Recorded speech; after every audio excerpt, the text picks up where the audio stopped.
বিশেষ করে বিভিন্ন ফ্ল্যাটে, আবাসিক হোটেলগুলোতে, বিভিন্ন ছাত্রাবাসে এবং এই সমস্ত জায়গায় যদি কোনো নিষিদ্ধ সংগঠনের লোকজন থাকে, জমায়েত থাকে বা তারা কোনো অপতৎপরতা করে, তাহলে আমাদেরকে যদি আপনারা অগ্রিম জানাতে পারেন, তাহলে আমরা কিন্তু এটা আরও ইফেক্টিভলি মোকাবেলা করতে পারবো, তাদেরকে আইনের আওতায় নিয়ে আসতে পারবো।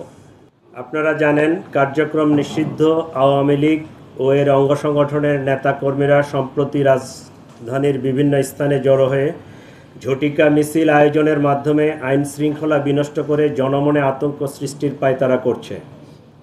অদ্য 24শে সেপ্টেম্বর 2025 রাজধানীর বিভিন্ন এলাকায় ঝটিকা মিছিলের চেষ্টা চালায়।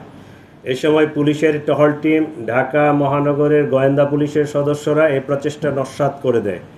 স্থানীয় জনসাধারণের সহায়তায় Bangladesh police, specially DMP police এবং আমাদের গোয়েন্দা পুলিশ এই সকল ঝটিকা মিছিল হতে আজকে এখন পর্যন্ত 244 জন 244 জনকে গ্রেফতার করা হয়। এই সময় তাদের কাছ থেকে 14টি ককটেল এবং 60টি ব্যানার উদ্ধার করা হয়। ডিএমপির ধারাবাহিক অভিযানে ইতিপূর্বেও এই ধরনের মিছিল থেকে প্রায় 5 শতাধিক নেতাকর্মীকে গ্রেফতার করা হয়েছে এবং তাদের আইনের আওতায় আনা হয়েছে।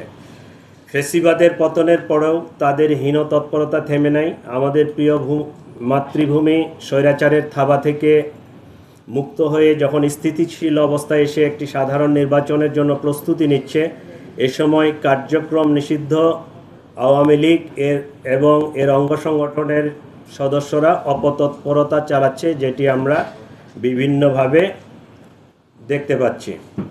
রাজধানীর আইন শৃঙ্খলা স্বাভাবিক রাখতে ঢাকা মেট্রোপলিটন পুলিশ নিরলস পরিশ্রম করে যাচ্ছে। কার্যক্রম নিষিদ্ধ সংগঠনের অপতৎপরতা রোধে পুলিশের পাশাপাশি নগরবাসী সহায়তা করে যাচ্ছে। আমরা তাদের এই সহায়তাকে অ্যাপ্রিসিয়েট করি। আজকে তারা আমাদেরকে এবং আমাদেরকে বেশ ভালোভাবে সহায়তা করেছে। এই সহায়তা যেন ভবিষ্যতেও অব্যাহত থাকে, এই জন্য আমি তাদেরকে আমাদের পক্ষ থেকে, ডিএমপি পুলিশের পক্ষ থেকে উদাত্ত আহ্বান জানাচ্ছি। এবং আপনাদের মাধ্যমে ঢাকাবাসীকে আরও বলতে চাই যে আপনারা নাগরিক দায়িত্ব পালন করবেন।